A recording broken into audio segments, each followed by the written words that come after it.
안녕하세요. 올드 스토리입니다. 여러분들은 돈이 걸린 순간 사람은 어디까지 갈 수 있다고 생각하시나요? 처음에는 그저 가벼운 내기였습니다. 시간을 보내기 위한 작은 게임, 웃으며 참여할 수 있는 그런 순간이었죠. 하지만 단 한 번의 계산, 단 한 번의 선택이 그 모든 것을 바꿔놓습니다. 끝없는 바다 위, 되돌릴 수 없는 결정, 그리고 예상하지 못한 결과.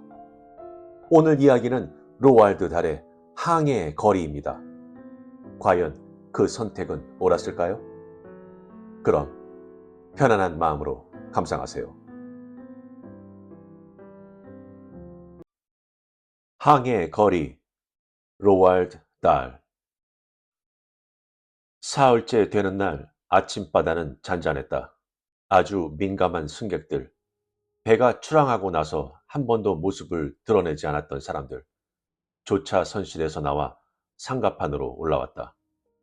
갑판 사화는 그들에게 의자를 주고 다리에 무릎 덮개를 덮어주었다. 그들은 창백한 거의 열기가 없는 1월의 해를 향해 얼굴을 들어올린 채 줄을 지어 누워 있었다. 처음 이틀간은 파도가 조금 높았다. 그러다가 이렇게 갑자기 잠잠해지자 배 전체에 온화한 분위기가 감돌기 시작했다. 저녁이 되자 좋은 날씨를 12시간이나 맛본 승객들은 자신감을 갖기 시작했으며 8시가 되자 식당은 마치 노련한 뱃사람이라도 된 듯 자신만만하게 먹고 마시는 사람들로 북적거렸다. 식사가 채 반도 끝나지 않았을 때 승객들은 엉덩이와 의자 사이의 가벼운 마찰을 통해 배가 다시 엽질을 시작했다는 것을 깨달았다. 처음에는 아주 부드러웠다. 느릿느릿 여유있게 한쪽으로 기울었다가 이어 다시 반대편으로 기울었다. 그러나 이것만으로도 즉시 식당 전체의 분위기가 미묘하게 바뀌었다. 승객 몇 사람은 음식에서 고개를 들고 망설이는 듯한 표정으로 기다렸다. 마치 귀로 배가 반대편으로 기우는 소리를 찾고 있는 듯 했다. 웃고는 있었지만 초조함을 감추지 못했고 눈에는 은밀하게 불안의 빛이 반짝거렸다. 일부는 동요하지 않았으며 일부는 노골적으로 으스대기까지 했다.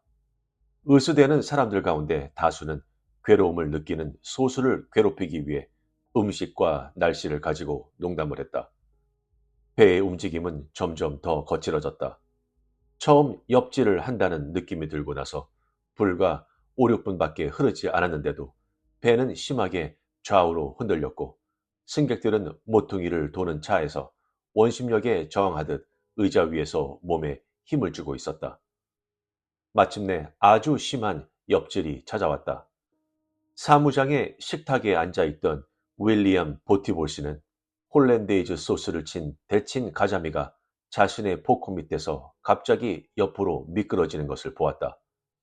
모두가 접시나 포도주 잔을 잡으려고 손을 뻗는 바람에 일시에 식당 안이 부산스럽게 술렁거렸다.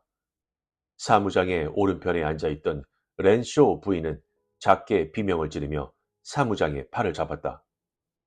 지저분한 밤이 되겠군요. 사무장이 렌쇼 부인을 보며 말을 이었다. 네, 아주 지저분한 밤이 찾아올 것 같습니다. 사무장의 말투에는 남의 고통을 즐기는 쾌감이 살짝 묻어 있었다.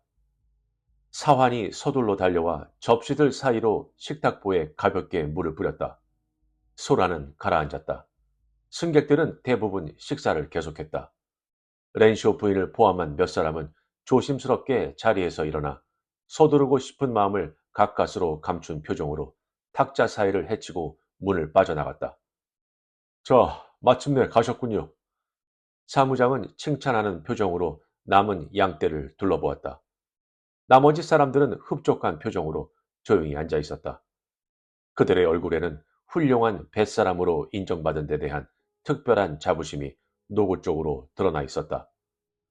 식사가 끝나고 커피가 나오자 엽질이 시작된 후로 유난히 엄숙하게 생각에 잠긴 표정이던 볼티볼 씨가 갑자기 일어서서 자기 커피잔을 들고 렌쇼 부인이 떠난 자리, 즉 사무장 옆자리로 갔다. 그는 자리에 앉더니 즉시 사무장에게 몸을 기울이고 다급하게 소곤거리기 시작했다. 실례합니다만 물어볼 게 있습니다. 작고 통통하고 불구스름한 얼굴의 사무장은 몸을 앞으로 숙이며 귀를 기울였다. 무슨 문제입니까, 볼테볼 씨? 내가 알고 싶은 것은 말입니다. 남자의 얼굴이 불안하게 바뀌었고 사무장은 그 얼굴을 지켜보고 있었다. 볼티볼 씨가 말을 이었다. 내가 알고 싶은 거는 말이죠. 선장이 오늘 항해 거리를 이미 예측해 놓았을까 하는 겁니다. 알다시피 항해 거리 맞추기 내기 때문에 묻는 건데요. 바다가 이렇게 거칠어지기 전에 예측을 해 놓았을까요? 사적인 비밀을 듣게 될 줄 알고 마음의 준비를 하고 있던 사무장은 웃음을 지으면서 등을 뒤로 기대 음식으로 가득 찬 배를 폈다. 네, 그렇다고 할 수 있죠. 그는 굳이 작은 소리로 대답할 필요가 없었지만 소곤거리는 말에 대답하는 사람들이 보통 그렇듯이 목소리를 낮추고 있었다. 언제 했을까요? 아마 오후에 했을 겁니다. 보통 오후에 하니까요. 몇 시쯤에요? 아, 그건 모르겠습니다. 아마 4시쯤이 아닐까요? 한 가지만 더 말해주세요. 선장은 그 수치를 어떻게 결정하나요? 고민을 많이 합니까? 사무장은 볼티볼 씨의 불안하게 찌푸린 얼굴을 보다가 웃음을 지었다. 이 남자가 무슨 말을 듣고 싶어 하는지 아주 잘 알았기 때문이다. 글쎄요, 아시겠지만 선장님은 항해장과 약간 협의를 합니다. 날씨를 비롯해 여러 가지를 살펴본 뒤에 추정치를 내놓는 것이죠. 볼티볼 씨는 고개를 끄덕이며 이 답을 잠시 생각했다. 이윽고 그가 입을 열었다. 선장은 오늘 날씨가 나빠질 거라는 걸 알았을까요? 그건 말씀드릴 수 없습니다. 사무장이 대답했다. 사무장은 상대방의 작고 검은 눈을 들여다보고 있었다. 두 눈의 중심에서 작은 흥분의 불꽃이 하나씩 춤을 추고 있었다. 사무장이 말을 이었다. 그건 정말 말씀드릴 수 없군요, 볼티볼 씨. 나도 모르는 일입니다. 날씨가 더 나빠지면 낮은 숫자 가운데 몇 개를 사는 게 낫겠죠? 어떻게 생각하세요? 소곤거리는 목소리는 더 다급해지고 더 불안해졌다. 아마도 그렇겠죠? 선장님도 밤에 이렇게 바다가 거칠어질 것은 고려하지 않았을 겁니다. 오후에 추정치를 뽑을 때는 아주 잔잔했으니까요. 식탁에 앉은 다른 사람들도 입을 다물고 두 사람의 말을 들으려고 애쓰고 있었다. 사무장을 지켜보는 그들의 표정은 경마장에서 자신의 말이 이길 가능성에 대하여 이야기하는 조마사의 말을 엿들으려고 애쓰는 사람들의 표정과 다를 게 없었다. 열중하여 고개를 반쯤 기울이고 귀를 곤두세운 바로 그 모습이었다. 약간 벌어진 입, 위로 치켜 올린 눈썹, 앞으로 내민 다음 옆으로 약간 기울인 머리.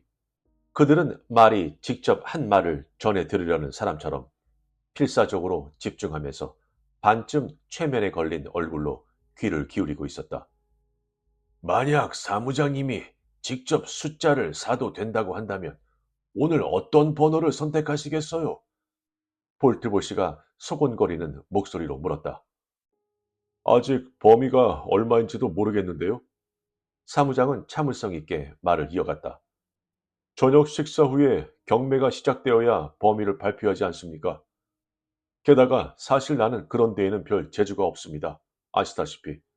저는 사무장에 불과하니까요. 그러자 볼트볼 씨는 자리에서 일어섰다. 먼저 실례합니다. 그는 흔들리는 바닥을 디디며 탁자 사이를 조심스럽게 걸어갔다. 배의 옆칠 때문에 두 번이나 의자 등받이를 잡고 몸을 지탱해야 했다. 상갑판 부탁해요. 그는 엘리베이터 승무원에게 말했다. 넓은 갑판에 발을 내딛자 얼굴 가득 바람이 몰아쳤다. 그는 비틀거리며 배전 난간으로 다가가 두 손으로 난간을 꽉 움켜쥐었다. 그는 그곳에 선 채로 어두워지는 바다를 내다보았다. 커다란 파도가 높이 솟아올랐다. 흰 파도가 바람에 맞서 달리자 깃털 같은 물보라가 피어올랐다. 바깥 날씨가 사납죠? 내려가는 길에 엘리베이터 승무원이 물었다. 볼트볼 씨는 빨간색 작은 빗으로 헝클어진 머리를 빗고 있었다. 날씨 때문에 배가 속도를 좀 늦췄겠죠? 아, 그렇고 말고요. 날씨가 이렇게 바뀐 후로 속도를 상당히 늦췄습니다. 날씨가 이 모양이면 속도를 늦춰야죠.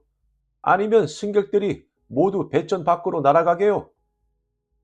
아래쪽 흡연실에는 이미 경매를 위해 사람들이 모여 있었다. 사람들은 여러 탁자 주위에 점잖게 자리를 잡고 있었다.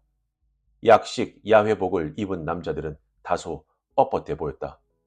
얼굴은 조금 불그스레했고 지나치게 바짝 면도를 한 모습이었다. 시원하게 하얀 팔을 드러내놓은 여자들 옆에서 왠지 굳어있는 듯했다. 볼티볼 씨는 경매 주최자의 탁자 가까이에 자리를 잡았다. 다리를 꼬고 팔짱을 끼고 있었다. 엄청난 결정을 내리고 나서 겁먹지 않겠다고 결심한 사람처럼 약간 비장해 보였다. 판돈은 아마 7,000달러쯤 될 거야. 볼트볼 씨는 속으로 중얼거렸다. 숫자들이 각각 3, 400달러에 팔렸던 지난 이틀간의 액수가 그 정도였다. 영국 배였기 때문에 파운드로 거래가 되었지만 그는 자기 나라 통화로 생각하기를 좋아했다. 7,000달러면 큰 돈이었다. 아무렴 그렇고 말고 그 돈을 따면 어떻게 할까? 그는 100달러 지폐로 달라고 해서 저고리 안주머니에 넣고 배에서 내릴 생각이었다. 아무 문제 없었다. 그리고 즉시 링컨 컨버터블을 살 생각이었다.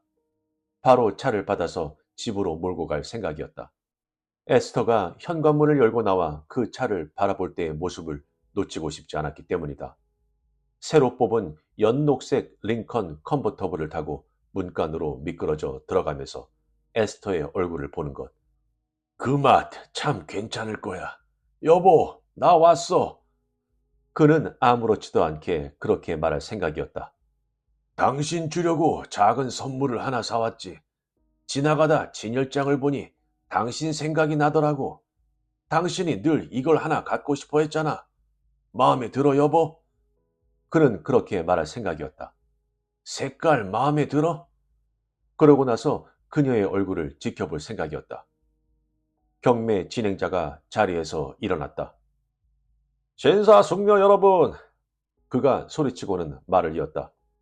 선장은 내일 정오까지 하루 항해 거리를 515마일로 추정했습니다.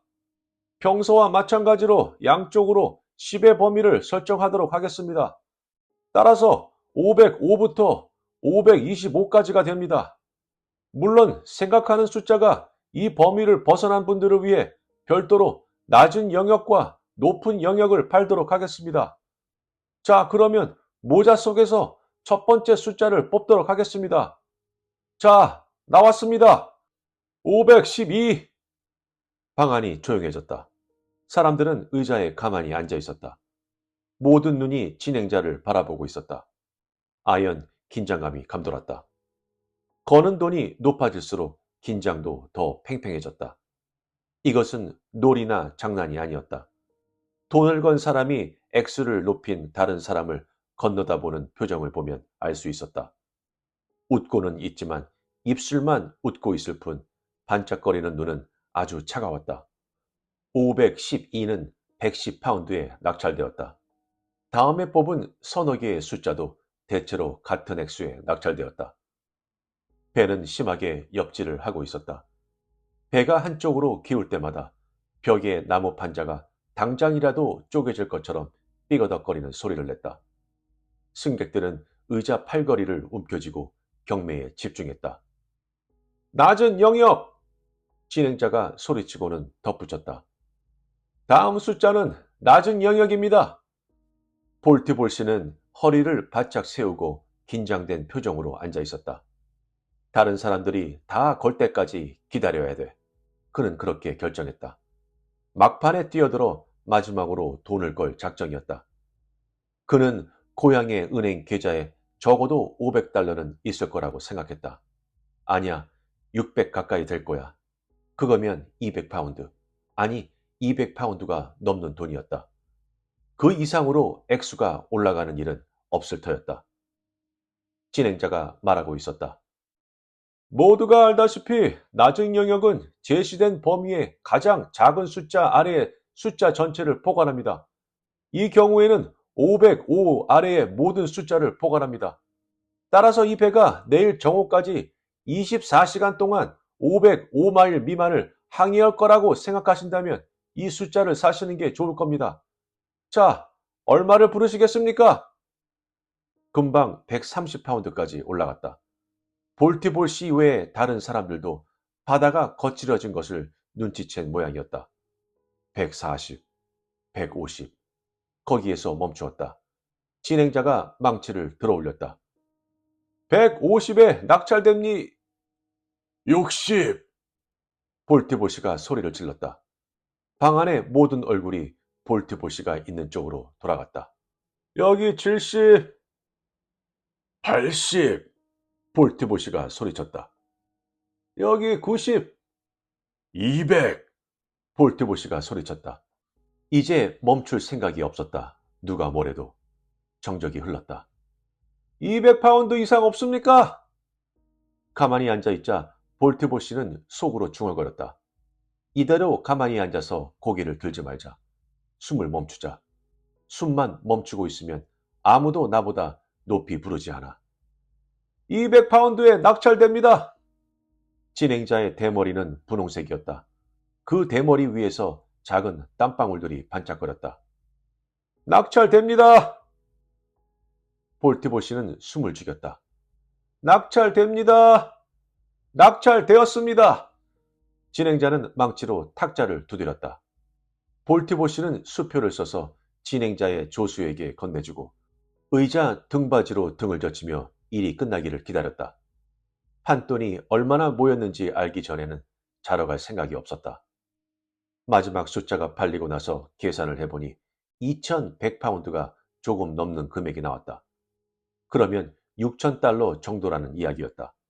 그 가운데 90%는 승자에게 돌아가고 10%는 선원 자선 기금으로 들어갔다. 6000달러의 90%면 5400달러였다. 그래, 그거면 충분해. 링컨 컨버터블을 사고도 약간 남을 것 같았다. 볼티볼 씨는 이런 만족스러운 생각에 기분이 좋아져 들뜬 마음으로 선실로 돌아갔다. 볼티볼 씨는 다음날 아침에 잠을 깨서도 눈을 감은 채 몇 분 동안 그대로 있었다. 귀로는 사나운 바람소리를 찾고 몸으로는 배의 옆질을 기다렸다. 그러나 바람소리는 들리지 않았고 배는 옆질을 하지 않았다. 그는 벌떡 일어나 앉아 창밖을 살폈다. 바다는 오, 이런 맙소사, 유리처럼 잔잔했다. 커다란 배는 빠른 속도로 바다를 가로지르고 있었다. 밤새 뒤처진 거리를 만회하려는 심산인 게 분명했다. 볼티볼 씨는 고개를 돌리고 천천히 침상 가장자리에 앉았다. 공포 때문에 위가 전기로 지진 듯 따끔거렸다. 이제 희망이 없었다. 높은 숫자 가운데 하나가 승리를 차지할 것이 분명했다. 이런 맙소사! 볼티볼 씨는 중얼거리고 있었다. 어쩌면 좋지? 우선 에스터는 뭐라고 할까? 2년 동안 모은 돈 거의 전부를 배의 경미에서 날려버렸다고 말할 수는 없었다. 그렇다고 이 일을 비밀로 할 수도 없었다. 그렇게 하려면 에스터가 수표를 사용하지 못하게 해야 했다. 텔레비전과 대형 백과사전 월부금은 어떻게 갚나? 벌써 에스터의 눈에 담긴 분노와 경멸이 보이는 듯했다. 에스터가 화가 날 때면 늘 그렇듯이 눈은 가늘어지고 눈동자는 파란색에서 회색으로 바뀌고 있었다. 이런 맙소사, 도대체 어째야 하지? 자신이 딸 가능성이 약간은 있다고 스스로에게 우겨봤자 소용없었다. 이 빌어먹을 배가 뒤로 돌아가지 않는 한 이제 와서 그가 이기려면 배가 후진을 해서 전속력으로 달려갔다가 다시 방향을 들어 정상적으로 항해를 하는 방법밖에 없었다. 글쎄, 혹시 선장한테 그렇게 해달라고 요청할 수 있을지도 몰라. 딴 돈의 10%를 주겠다고 하면 원한다면 더 줄 수도 있다고 하고 볼트보시는 낄낄 웃음을 터뜨렸다. 그러다 갑자기 웃음을 멈췄다. 무슨 충격을 받은 듯 눈이 커지고 입이 떡 벌어져 있었다. 좋은 생각이 떠오른 것이다. 그 생각은 빠르고 강하게 그를 때렸다. 그는 침대에서 벌떡 일어나 잔뜩 흥분한 모습으로 현창으로 달려가 다시 밖을 내다보았다. 그래, 안 될 게 뭐야? 그는 생각했다. 안 될 게 뭐냔 말이야. 바다도 잔잔하니 건져줄 때까지 물 위에 떠 있는 데는 아무런 문제가 없을 것 같았다. 왠지 누군가 전에도 이런 일을 한 것 같은 느낌이 들었지만 그렇다고 그가 다시 못할 이유는 없었다. 배는 그 자리에 멈추어 보트를 내려야 하고 보트는 그를 건지려면 반마일 가까이 되돌아와야 할 터였다. 그리고 보트는 다시 배로 돌아가고 배는 보트를 실어야 한다. 다 합치면 적어도 1시간은 걸릴 것이다. 1시간이면 약 30마일이었다. 항해 거리에서 30마일이 빠진다. 그러면 될 것 같았다. 그러면 낮은 영역이 분명히 이길 것 같았다. 단 한 가지. 그가 떨어지는 것을 누군가가 반드시 봐야 했다.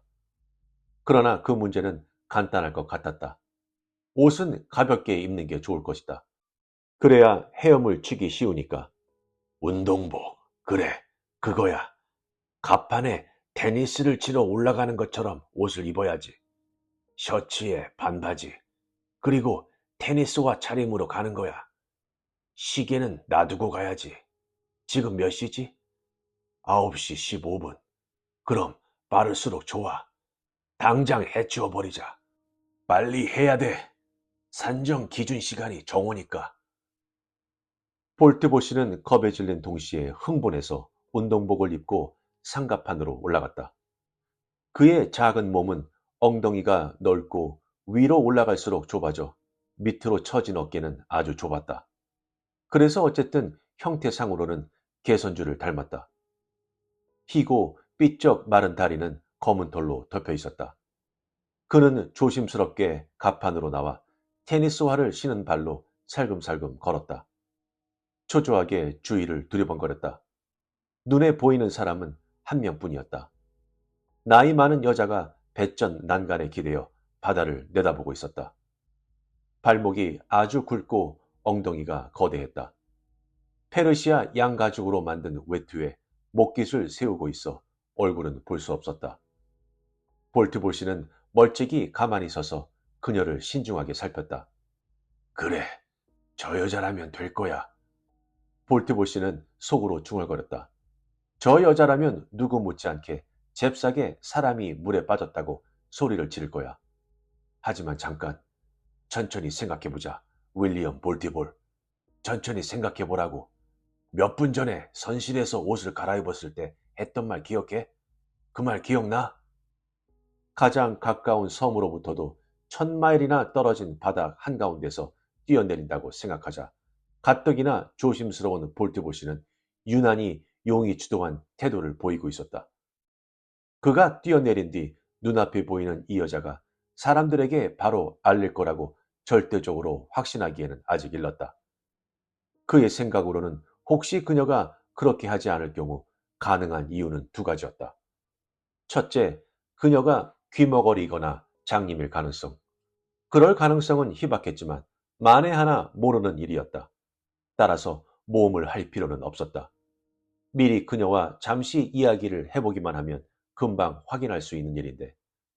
둘째, 이것은 사람의 마음이 자기 보호 본능과 공포에 사로잡혔을 때 얼마나 의심이 심해지는지를 보여주는 좋은 예인데, 이 여자 자신이 경매에서 높은 숫자를 산 사람이라서 배를 멈추지 말아야 할 분명한 경제적 이유가 있을 가능성. 볼트보시는 사람들이 6,000달러에 훨씬 못 미치는 돈을 가지고도 다른 사람을 죽인다는 사실을 기억했다. 신문에서는 매일 일어나는 일이었다. 따라서 그쪽으로도 모험을 할 필요는 없지 않은가. 우선 그것부터 확인하자. 사실을 확인하자. 약간의 정중한 대화를 통해 알아보자. 그러고 나서 저 여자가 싹싹하고 친절한 인간이라는 판단이 내려진 뒤 모든 것이 확실해진 뒤 그때 가벼운 마음으로 배전 너머로 뛰어내리자 볼트보시는 태연하게 여자 쪽으로 걸어가 그 옆에 자리를 잡고 난간에 몸을 기댔다. 안녕하십니까? 그가 유쾌하게 말을 건넸다. 여자는 볼트보시를 돌아보며 웃음을 지었다. 놀랍게도 예쁜, 아니 아름답다고까지 할 수 있는 웃음이었다. 얼굴 자체는 예쁘지 않았지만 안녕하세요. 그녀가 대답했다. 첫 번째 문제는 확인되었구나. 볼트보시는 속으로 중얼거렸다. 여자는 장님도 귀머거리도 아니었다. 볼트보시는 곧바로 두 번째 문제로 치고 들어갔다. 어젯밤 경매는 어떻게 생각하십니까? 경매요? 여자는 얼굴을 찌푸리더니 말을 이었다. 무슨 경매요? 아시지 않습니까? 저녁 식사 후에 라운지에서 하는 오래된 짓거리 말입니다. 배에 하루 항해 거리를 놓고 숫자를 파는 거요. 그런 일을 어떻게 생각하시는지 궁금해서요. 그녀는 고개를 젓더니 다시 웃음을 지었다. 착하고 명랑해 보이는 웃음이었다. 미안해하는 기색이 담겨 있는 것 같기도 했다. 나는 아주 게을러서 늘 일찍 잠자리에 들거든요. 저녁도 침대에서 먹죠. 저녁을 침대에서 먹으면 아주 편해요. 볼트보시는 마주 웃음을 지으며 뒤로 슬금슬금 물러났다. 이제 가서 운동을 좀 해야겠군요. 저는 아침 운동은 절대 거르지 않아요. 만나서 반가웠습니다. 정말 반가웠습니다. 볼트보시는 10걸음쯤 물러났다. 여자는 고개 한번 돌리지 않고 그가 가도록 내버려 두었다. 모든 것이 제대로 되어 있었다. 바다는 잔잔했다. 그는 쉽게 헤엄을 칠 수 있도록 가벼운 옷을 입고 있었다. 대서양 이쪽 바다에는 식인 상어가 없었다. 그리고 사람들에게 사고를 알려줄 이 친절하고 싹싹한 늙은 여자가 있었다. 이제 문제는 그가 돈을 딸 수 있을 만큼 배가 오래 멈추어 줄 거냐 하는 것뿐이었다. 그 정도는 멈춰줄 것이 거의 틀림없었다. 어쨌든 그렇게 되도록 스스로 어느 정도 노력을 할 수 있었다. 구명정으로 끌어올릴 때 약간 일이 꼬이게 만들 수도 있었다. 보트 주위를 헤엄치다가 그를 잡으러 가까이 오면 슬쩍 뒤로 물러날 수도 있었다. 단 1분, 1초라도 늦추면 그가 이기는데 도움이 될 터였다. 그는 다시 난간 쪽으로 다가가기 시작했다. 그러자 새로운 두려움이 엄습했다. 프로펠러에 걸리면 어쩌지? 커다란 배에서 떨어지면 그런 일이 생긴다는 이야기를 들은 적이 있었다. 그러나 그는 떨어지는 것이 아니었다. 뛰어내리는 것이었다. 그것은 떨어지는 것과는 달랐다. 멀리 뛰어내리면 프로펠러에서 벗어날 수 있을 게 틀림없었다. 볼트보시는 여자로부터 20m쯤 떨어지는 난간을 향해 천천히 다가갔다. 여자는 볼트보시 쪽을 보지 않았다. 그것이 더 나았다. 사실 볼트보시는 그녀가 자신이 뛰어내리는 순간을 보지 않기를 바랬다. 아무도 떨어지는 시점을 보지 못해야 나중에 미끄러져서 사고로 떨어진 것이라고 주장할 수 있다. 그는 배전 너머를 보았다. 아주 오래, 오래 떨어질 것 같았다. 다시 생각해보니 배부터 떨어지면 심하게 다칠 것 같았다. 높은 데서 다이빙을 하다가 배부터 물에 부딪혀 배가 갈라졌다는 사람이 있지 않다던가? 똑바로 뛰어내려 발부터 닿아야 했다. 칼처럼 물속으로 들어가야 했다. 바로 그거야. 그래도 물은 차고 깊어 보였다. 잿빛이었다. 보기만 해도 몸이 떨렸다. 그러나 지금이 아니면 다시는 기회가 없었다. 남자답게 굴어라. 윌리엄 볼티볼. 남자답게 굴어. 그래, 좋아. 자, 간다. 볼트보시는 난간의 널찍한 윗부분으로 올라가 3초 동안 공포에 사로잡힌 채 균형을 잡고 서 있다가 몸을 날렸다. 그는 위로 솟구쳤다가 가능한 한 멀리 뛰면서 사람 살려 하고 소리를 질렀다. 사람 살려! 사람 살려! 볼트보시는 떨어지면서 소리를 질렀다. 이윽고 그는 물과 부딪히더니 밑으로 들어갔다. 처음 살려달라는 소리가 들렸을 때 난간에 기대고 있던 여자는 깜짝 놀라 퍼뜩 고개를 쳐들었다. 그녀는 얼른 주위를 돌아보았다. 하얀 반바지에 테니스화를 신은 작은 몸집의 남자가 양팔을 벌리고 소리를 지르며 그녀 앞에 허공을 가로지르는 모습이 보였다. 잠시 그녀는 어찌해야 좋을지 모르는 표정이었다. 구명대를 던질까? 달려가서 사람들한테 알릴까? 그냥 고개를 돌려 소리를 지를까? 그녀는 난간에서 한 걸음 뒤로 물러서서 몸을 반쯤 돌려 함교를 바라보았다. 그러나 아무런 결정도 내리지 못한 채 잠시 긴장된 표정으로 꼼짝도 않고 가만히 서 있었다. 그러나 이내 그녀는 긴장을 푸는 것 같았다. 그녀는 난간 너머로 몸을 길게 빼 배 뒤에서 부글거리는 물을 바라보았다. 곧 거품 속에서 아주 작고 둥글고 검은 머리가 나타났다. 그 위로 팔이 솟아올랐다. 한 번, 두 번, 힘차게 손을 흔들고 있었다. 멀리서 아주 작은 소리가 뭐라고 외치고 있었다. 무슨 말인지 알아듣기가 어려웠다. 여자는 난간 너머로 몸을 기울이고 까닥거리는 작은 점을 눈에서 놓치지 않으려 했다. 그러나 빠르게, 아주 빠르게 멀어지는 바람에 그곳에 그런 점이 있었는지조차 자신할 수 없게 되었다. 잠시 후에 또 한 여자가 갑판으로 나왔다. 이 여자는 뼈만 앙상했고 뿔테 안경을 쓰고 있었다. 여자는 먼저 나와 있던 여자를 보더니 그쪽으로 걸어갔다. 독신녀 특유의 힘이 들어간 군인 같은 걸음걸이로 갑판을 걷고 있었다. 여기 있었군요. 그녀가 말했다. 발목이 굵은 여자는 고개를 돌려 그녀를 보았으나 아무 말도 하지 않았다. 지금까지 찾고 있었어요. 온 사방 다 찾아다녔다고요. 정말 이상한 일이야. 발목 굵은 여자가 말을 이어갔다. 방금 어떤 남자가 옷을 입은 채 배전 너머로 다이빙을 했어. 말도 안 돼요. 그랬다니까. 운동을 하고 싶다면서 물에 뛰어들었는데 옷도 안 벗고 들어가지 뭐야? 이제 그만 내려가시는 게 좋겠어요. 뼈만 앙상한 여자가 말했다. 갑자기 그녀의 입 언저리가 딱딱하게 굳었다. 얼굴 전체가 바짝 긴장했다. 그녀는 딱딱해진 목소리로 말을 이었다. 다시는 이런 식으로 혼자 갑판을 배회하지 마세요. 저를 기다렸어야죠. 다 아시면서. 그래, 맥이. 발목 굵은 여자가 대답했다. 여자는 다시 웃음을 지었다. 사람을 쉽게 믿는 사람 특유의 부드러운 웃음이었다. 그녀는 뼈만 앙상한 여자의 손을 잡고 그녀가 이끄는 대로 갑판을 가로질러 가며 말했다. 아주 착한 사람이었어. 나한테 손까지 흔들어 줬거든.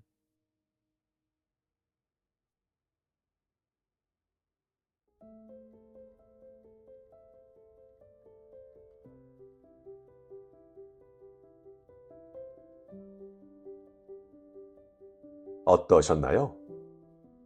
결론부터 말하면 그는 이겼습니다. 네, 정말로요. 그가 걸었던 그 내기 정확하게 맞췄습니다. 문제는 그 사실을 알 사람이 정작 본인이 아니라는 거죠. 로왈드 달은 이 이야기에서 조금은 장난스럽게 하지만 꽤 날카롭게 말하고 있는 것 같습니다. 너무 똑똑해지려고 하면 오히려 더 위험해질 수 있다라고요. 볼티볼은 계산도 잘했고 상황 판단도 나쁘지 않았습니다. 그런데 딱 하나 가장 중요한 걸 놓쳤죠.